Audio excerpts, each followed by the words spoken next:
मति है इसीलिए तो भजन नहीं करता है, मति होती तो भजन कैसे नहीं करता।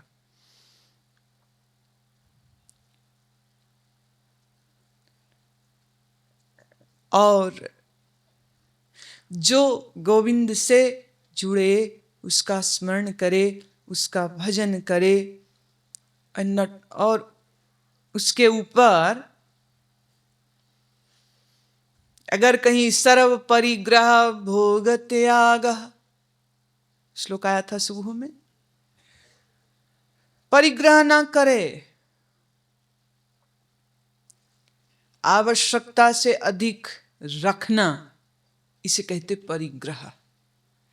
अब चाहे साधु हो चाहे हो गृहस्थी, ये बात दोनों पर लागू होती। जितना आवश्यकता है, अगर हम अपनी आवश्यकताओं के अनुसार कमाना सीख जाएं, ओढ़ना बिछाना सीख जाएं, तो हमारे जीवन में से बहुत सारी समस्याएं ऐसे ही खत्म हो जाएं।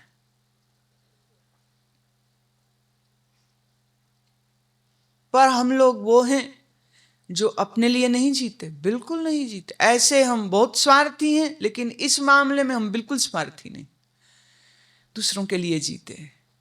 कैसा कपड़ा हो, कैसा जेवर हो, कैसा घर हो, कैसी गाड़ी हो, हु जजेस, हु डिसाइड्स? पीपल, लोग निर्णय करेंगे। मैं नहीं निर्णय करता। मैं अगर निर्णय करने लग जाऊं तो मेरे लिए कितनी सुविधा हो जाए। रूखी सूखी खाए के ठंडा पानी पी। वो कहते हम क्यों खाएं रूखी जब दूसरे खीर खाते हो, तो हम नहीं खाते। पर शरीर औषधिक और जीवन की दृष्टि से ये देखने में आया, जो लोग रूखा खाते हैं, रॉ खाते हैं, कंद मूल फल, आजकल जिसको हम कहते हैं स्प्राउट्स। अमेरिका में आज जितनी तादाद में कभी बियर बार और शराब खाने खुले थे, आज उससे ज्यादा स्पीड में वहां पर जूस बार खुलती, जूसिस की बार। ऐसी ही एक जूस बार में मुझे जाने का अवसर मिला। तो देखिए, बार तो बार है। अब मैं जूस बार ना बोलूं, कहूं खाली बार में गए थे। अभी जब मॉरिशस गए हैं तो एयरपोर्ट से क्राफ्ट से जब बाहर आए, तो चूंकि मेरे इस बुलाने में थोड़ा सा इनडायरेक्ट, बहुत डायरेक्ट तो नहीं, इनडायरेक्ट वहाँ की सरकारी अथॉरिटीज़ और सरकार का भी कुछ दखल था इसमें। तो प्लेन से अफसर लोग, अधिकारी वहीं हमें इमिग्रेशन के मिले, वहीं से वो एक दूसरा रास्ता था डायरेक्ट जहाँ उनकी वीआईपी लाउंज थी, वहाँ पर वो ले गए। अब ये जो वीआईपी लाउंज है, it was rightly situated in the bar, कह सकते। सामने पूरी कैबिनेट जो है वो शराब की लगी। वहां उन्होंने क्या बोलते हैं उसे, मॉरिशस ब्रॉडकास्ट सर्विस, कुछ ऐसा ही था। तो सरकारी, वहां का सरकारी दूरदर्शन की कैमरा टीम आई थी इंटरव्यू लेने, कि अभी आ गए, ऐसा दिखाएंगे और बातचीत करेंगे। वो लोग सब वहीं कैमरामैन है, बार के सामने ला के हमें बिठा दिया। मतलब मैं बार देख रही हूं, मैं बार को देख रही हूं, वो मुझको बार बार देख रहे। बार वाला काम बड़ा अजीब लगा। मैंने लाउंज में बैठे हैं, अब वही जगह थी, जिन लोगों ने बुलाया था मैं किसी को भी व्यक्तिगत नहीं जानती थी। वो सब यही नहीं पता था कि किसने बुलाया मुझको, कौन है कौन नहीं है। मुलाकात हुई, बातचीत हुई। अब वो पूछने आए क्या पिएंगे। अब बार में बैठे हैं, क्या पिएंगे पूछे तो क्या जवाब देना चाहिए है? क्या है, वोडका, जिन, टकीला, क्या पिएंगे? मैं कहा पानी पिलाओ भाई, हम तो पानी पीने वाले लोग हैं, क्योंकि रूखी सूखी खाए के ठंडा पानी। हाँ, बार तो बार है, जूस की हो कि शराब की हो। तो ये जूस बार में लेके गए, तो वहां पर सब्जियों के, फलों के, तो यहां भी मिलते हैं, लेकिन वहां व्हीट ग्रास जूस, तुम कहोगे घास का जूस, बिल्कुल, उसको भाई ग्रीन ब्लड बोलते, इट्स अ ग्रीन ब्लड। हम तो देख के हैरान रहे, बोले व्हीट ग्रास जूस पिएंगे, बार्ली जूस पिएंगे। अब हम तो गाजर, संतरा, सेब, मौसमी, पाइनएप्पल ये सुने थे, अब ये क्या है? बोले आप पी के तो देखिए। फिर उसमें कितने ही सारे कैप्सूल्स पड़े हैं कि शक्ति बढ़ानी तो ये कैप्सूल, नींद लानी तो ये कैप्सूल, स्ट्रेस दूर करना है तो ये कैप्सूल, माने हर चीज के लिए वो हर्बल, वहां वो हर्बल नहीं बोलते, अरबल बोलते, एच खा जाते हैं। हिस्पैनिक, स्पेनिश में एच नहीं बोला जाता है। तो जूस में जाना ही है तो इस बार में जाओ, इस बार में बार बार जाओ, जा करके स्वास्थ्य, सेहत सब अच्छी हो जाती है। लेकिन जाएगा थोड़े ना, थोड़े से लोग जो समझते हैं स्वास्थ्य का कीमत, वो जाएंगे, दूसरे नहीं जाएंगे।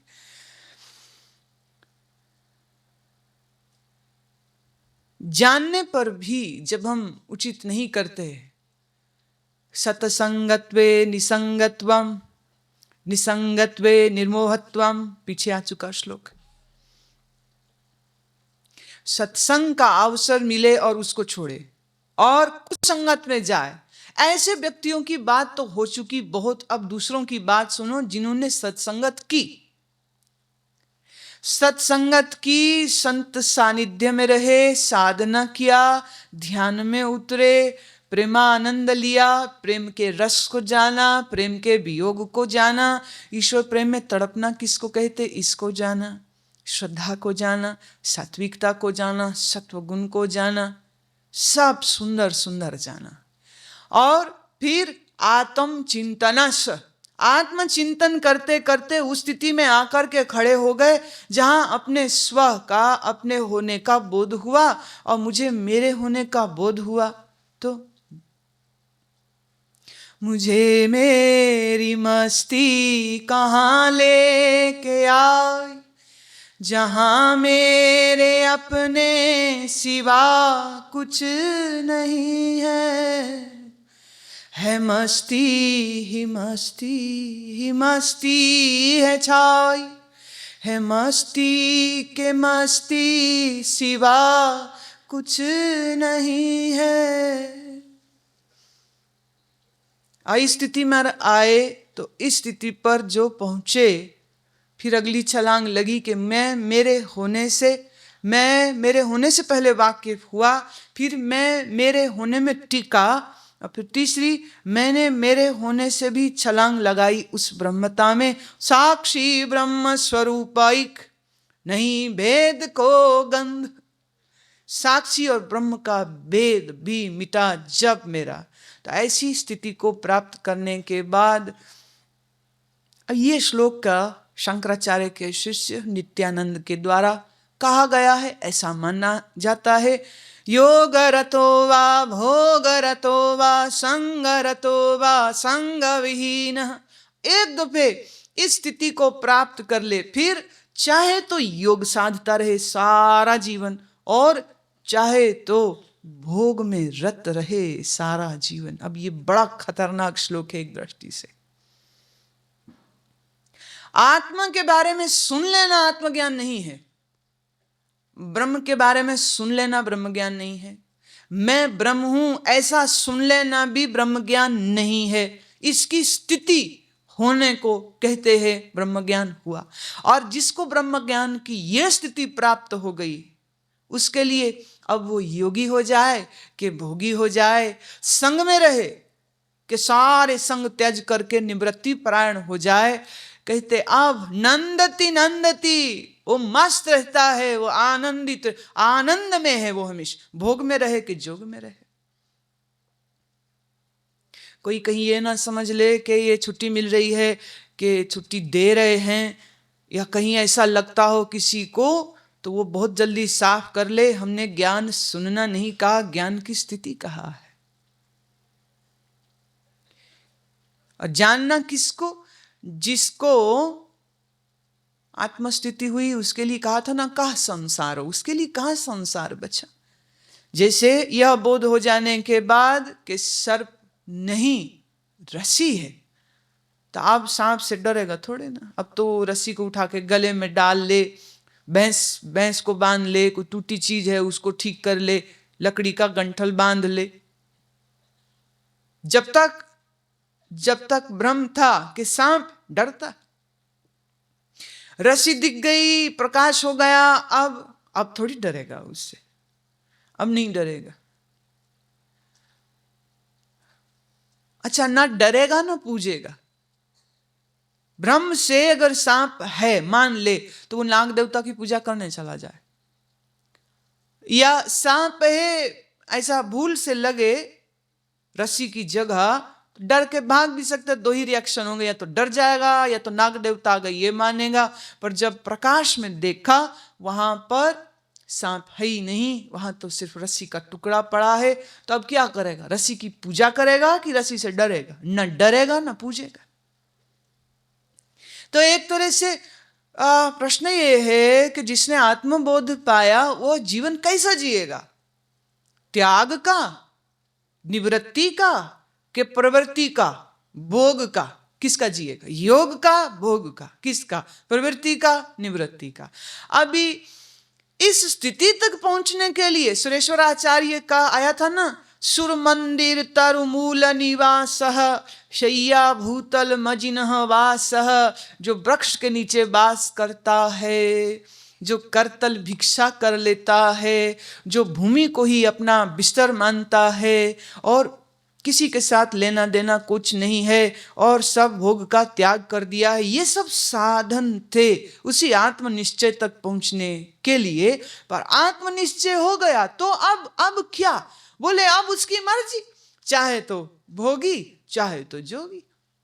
अब कृष्ण भगवान महाभोगी, लेकिन सुखदेव निवृत्ति परायण है। कोई माने वो एक लंगोटी वाला सुखदेव महाराज और हमारा कृष्ण महाराज 16,108 रानियों के सहित।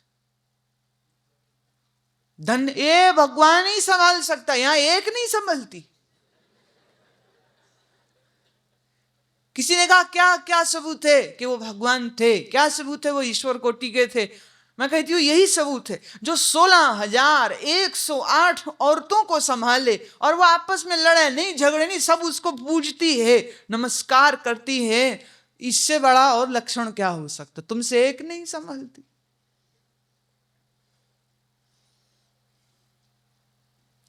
सुखदेव मुनि, अष्टावक्र, संत सनंदन, सनातन, ये चारों भाई ब्रह्मचारी रहते। ज्ञान हो गया पर योग ही अच्छा। अच्छा, हमारा शिव भोलेनाथ वो भोगी भी है वो योगी भी है, वो दोनों। क्या कहेंगे? मूड की बात है। आई मौज ब्याह रचाया, आई मौज ब्याह रचाया, मौज आई, सुंदर, परम सुंदर। सुंदरता की व्याख्या, सुंदरता की मूर्त पार्वती सन्मुख है, पर बाबा की लगी समाधि तो अब कौन खोले? अब कौन खोले?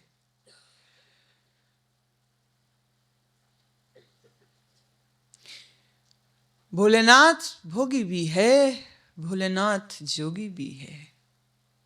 कहते हैं जब ये ब्याहने के लिए गए हैं पार्वती को, अब बेचारा शमशान में वास करने वाले का ब्याह लगा होने तो अपने साथ भूतों प्रेतों को ले गया, और किसको ले जाएगा? संगी साथी वही शमशान में कौन होंगे? भूत प्रेत, कुछ गोरे भूत, कोई देसी भूत, कोई काले भूत, कोई पीले भूत, भूत ही भूत, काइंड ऑफ भूत। क्यों भाई? अमेरिका वाला मरे कि साउथ अफ्रीका वाला मरे कि न्यूजीलैंड वाला मरे, मरेगा तो भूत ही होगा। जब तक जन्म नहीं हुआ, शरीर नहीं मिला, तब तक सब भूत है। भूत माने स्थूल शरीर के बिना जो हो, स्थूल शरीर के बिना जो हो वो भूत। हाँ, जब तुम मरोगे और जब तक तुम्हारा जन्म नहीं हुआ है अगला, तुम भी भूत बनोगे। एक बार तो सब भूत बनते। अब अगर आप अच्छे थे, दिव्य कर्म करते थे, पुण्य आत्मा थे, तो शरीर के छूटने के बाद तुमको देवता कह देंगे। और मैं कहती हूँ देवता क्या है? वो अच्छा भूत होगा। वो माने देवता कोटि माने बिजनेस क्लास फ्लाई करेगा।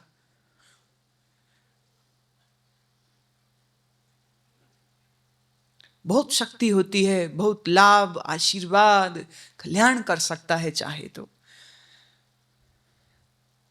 अब शिव जी का ब्याह है, ब्रह्मा जी ने मुहूर्त निकाला, विष्णु जी ने सब साज सज्जा बनाने के लिए पार्वती के घर में पहुंच गए कि अब भाई बा मुश्किल बाबा की शादी लगी है होने, ये योगी को भोगी बनाने लगे हैं हम, तो जरा ढंग से मनाएं। तो बड़ा सुंदर व्यवस्था में पर्वतराज के साथ सहायता करते हैं, सुंदर वेदी बनती है।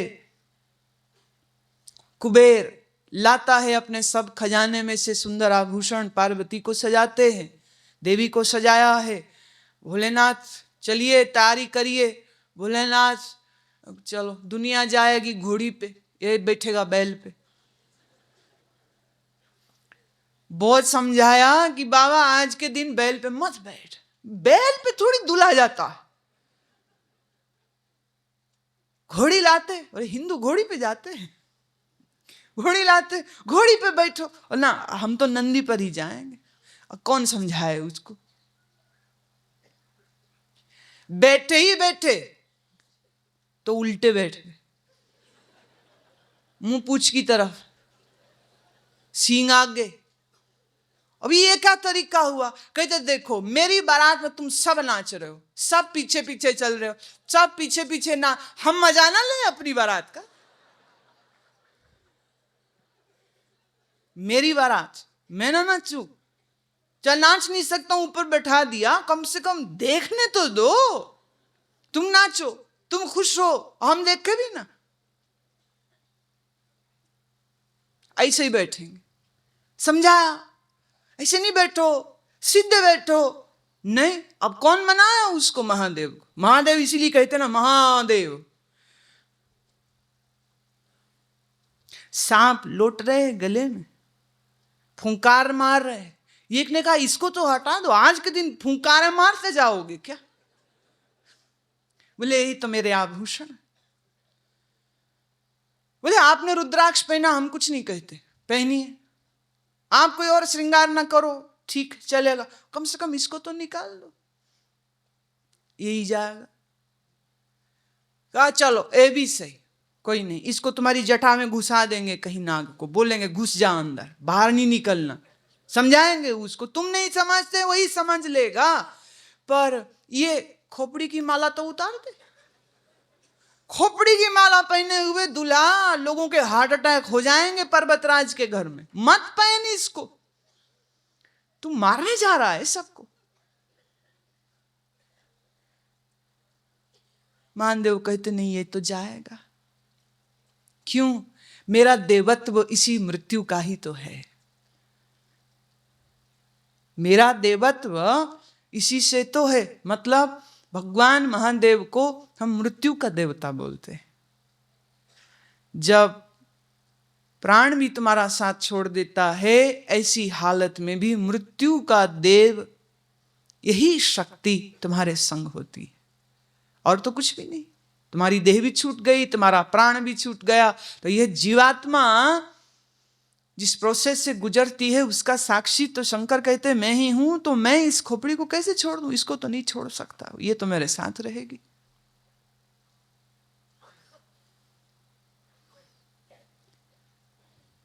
अब ये ब्याह करने का ऐसा बारात कभी देखी, कभी सुनी? विष्णु कहते अच्छा चलो एक दिन के लिए मैं अपना मुकुट और सब श्रृंगार तुम्हें उधार देता हूं, इसको तो पहन ले, थोड़ा अच्छा लगेगा तू।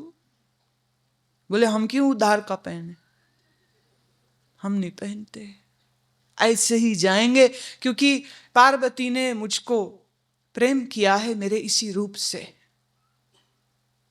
भस्मीभूत लगाए, इसी रूप से गले में मुंडमाल से, गले में पड़ी मेरी रुद्राक्ष फुंकारते हुए यह नाग, यह सर्प, ये सब इसी के संग उसने मेरा ध्यान किया है, इसी के संग मैंने उसको दर्शन दिया है और इसी के संग उसने मुझे स्वीकार किया है।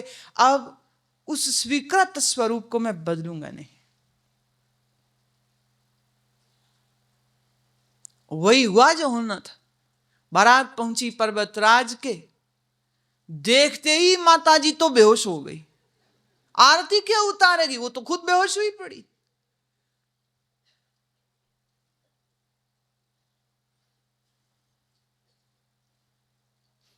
पार्वती ने जब ये देखा कि सारा कोलाहल मच गया, सब रिश्तेदार पिता को अपमानित कर रहे हैं कि ये कैसा जमाई ढूंढा है, तुझे ढंग का कोई जमाई नहीं मिला, एक एक बेटी बांध रहा किसके पल्ले, जो मशान में रहता। तो पार्वती ने मानसिक प्रार्थना किया महादेव को, हे प्रभु आप आए हैं मेरा वर्ण करने, तो इस अवसर के योग्य रूप बनाइए। तो विष्णु की प्रार्थना ठुकराता है, ब्रह्मा की प्रार्थना को ठुकरा देता है महादेव, परंतु पार्वती के इस प्रेम भरे निवेदन को ठुकरा नहीं पाता और कहते देखते ही देखते सारा रूप बदल गया।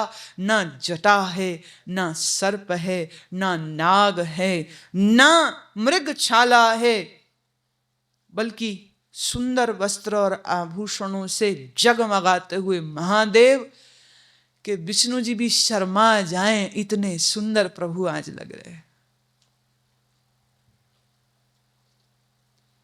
देवी पार्वती के संग शिव पुराण कहता है कि फिर बहुत लंबे काल तलक इसी राजसिक भोग अवस्था में रहे।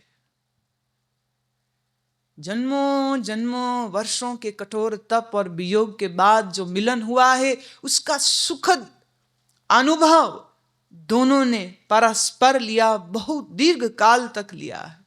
अब भोगी है, बोले नहीं, भोगी होके भी जोगी है। कहा जोगी है, बोले जोगी नहीं, जोगी होके भी जो भोगी है, ना जो भोग से भागता है, जो ना योग से भागता है, बल्कि योग और भोग का संतुलन जिसके भीतर हो गया है। देखिए, अब ये कभी योगी हो जाए चाहे तो भोगी हो जाए, ये छुट्टी आम आदमी को नहीं दे रहे। ये भगवान ईश्वर कोटि या ज्ञान प्राप्त के लिए ही है बस। जैसे कत्ल के इल्जाम में कोर्ट फांसी दे दे, हायर कोर्ट अपील हो, वहां पर भी एंडोर्समेंट हो जाएगी, नहीं फांसी सही। सुप्रीम कोर्ट में केस हो जाए, ऊपर ले गए कि हम वहां फैसला कराएंगे, और वहां भी बेंच कह दे कि नहीं, इस बंदे को मरना ही चाहिए। और फिर ये लोग जिसके ऊपर सजाए मौत 302 दफा लगी है, कत्ल किया है, अब वो फांसी पे लटकेगा, उसको मारा जाना चाहिए। ये अदालत का, सुप्रीम कोर्ट का फैसला, पर अपील कोई करे राष्ट्रपति के पास, तो राष्ट्रपति चाहे तो इस फांसी को रद्द कर सकता है। Lower court, high court, supreme court, तीनों कोर्ट के दिए हुए फैसले को चाहे तो राष्ट्रपति गलत नहीं होगा, चाहे उम्र कैद में बदले, चाहे बिल्कुल माफी, टोटल माफी मिल जाए, ये प्रेसिडेंट के पास विशेष अधिकार होता है।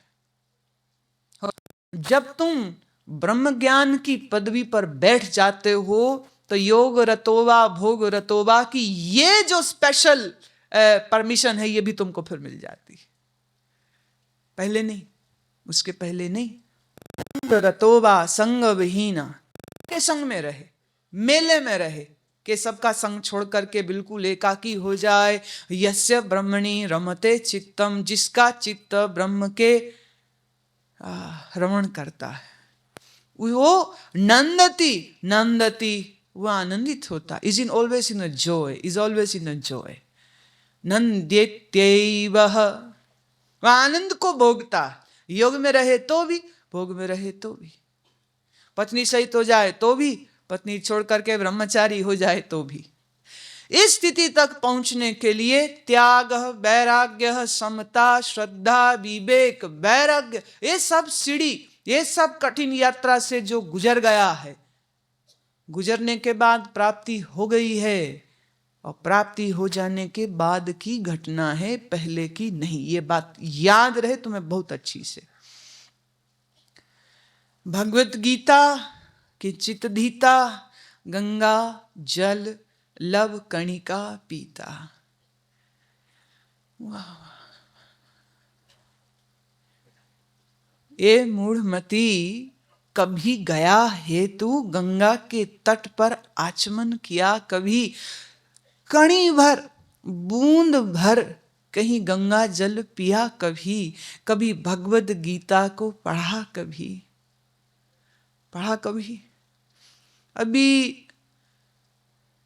एक गंगा जल तो ये 4 कदम चलोगे गंगा बह रही।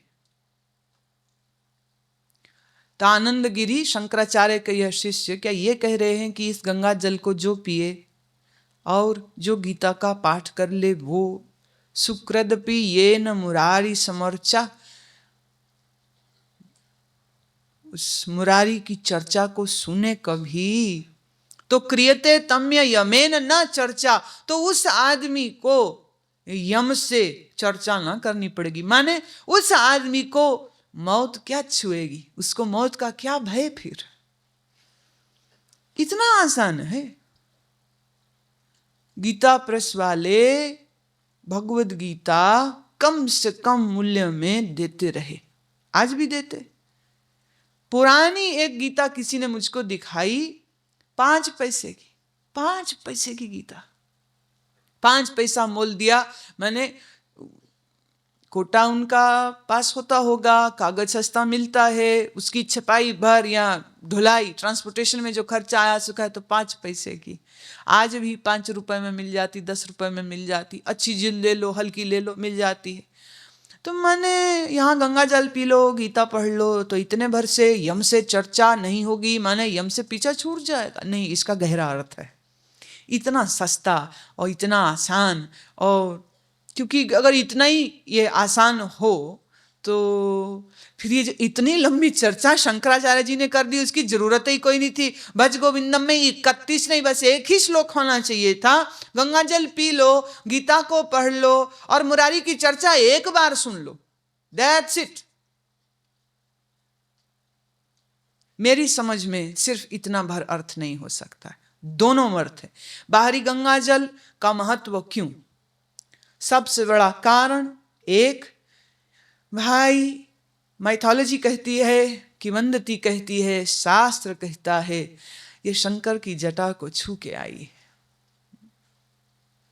शिव का स्पर्श इसको प्राप्त है। मानस सरोवर, उत्तराखंड, पूरा हिमालयन रेंज, पूरा टोटल।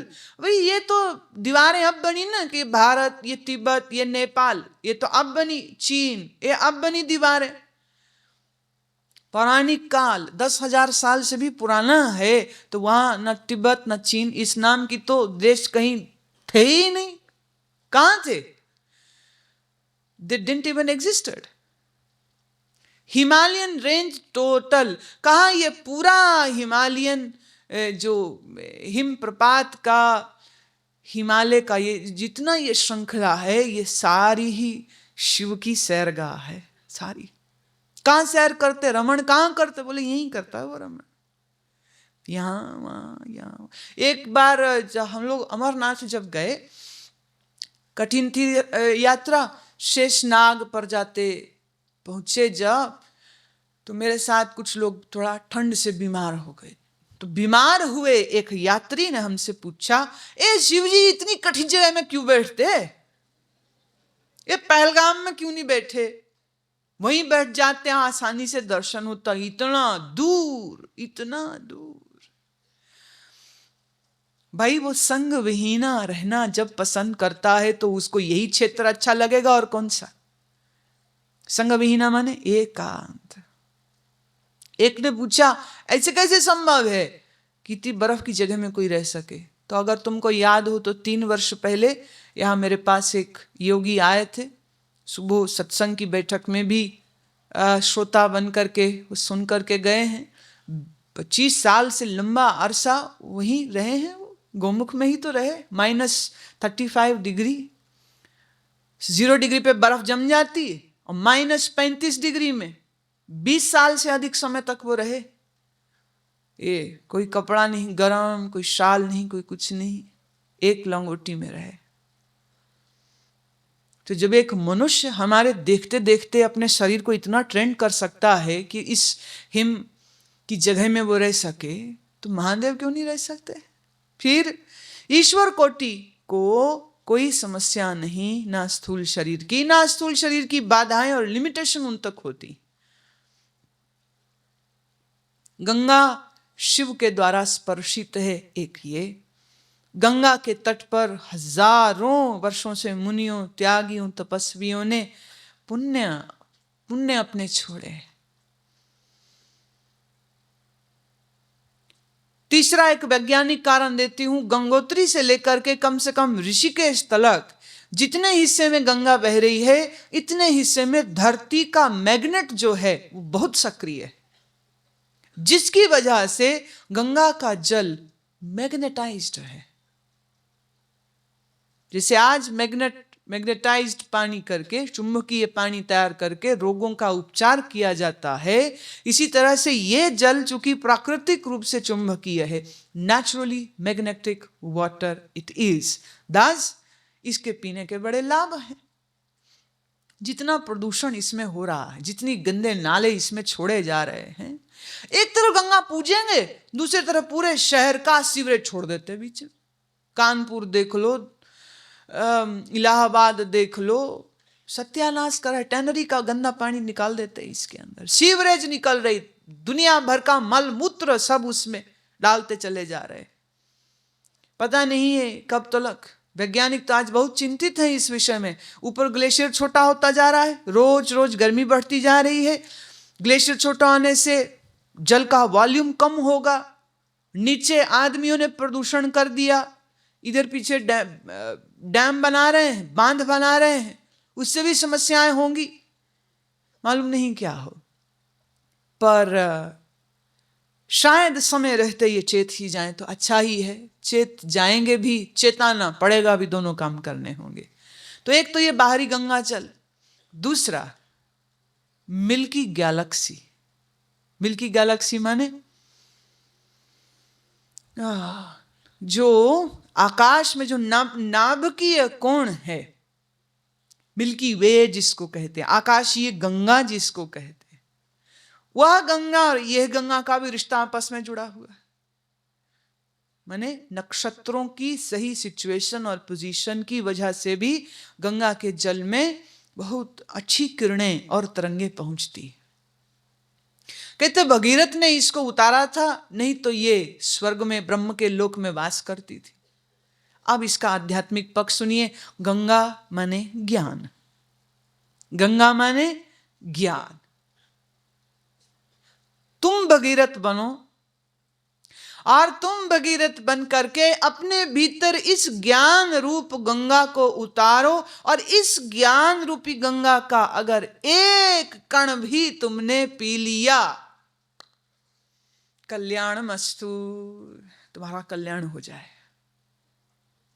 ऐसे ही भगवत गीता किंचित धीता, भगवत गीता खाली पढ़ना नहीं कह रहे, भगवत गीता समझो घोट के पी जाए। घोट के पी जाए माने मनन में प्रैक्टिकली मेरे अंदर उतर गई। वाह वाह।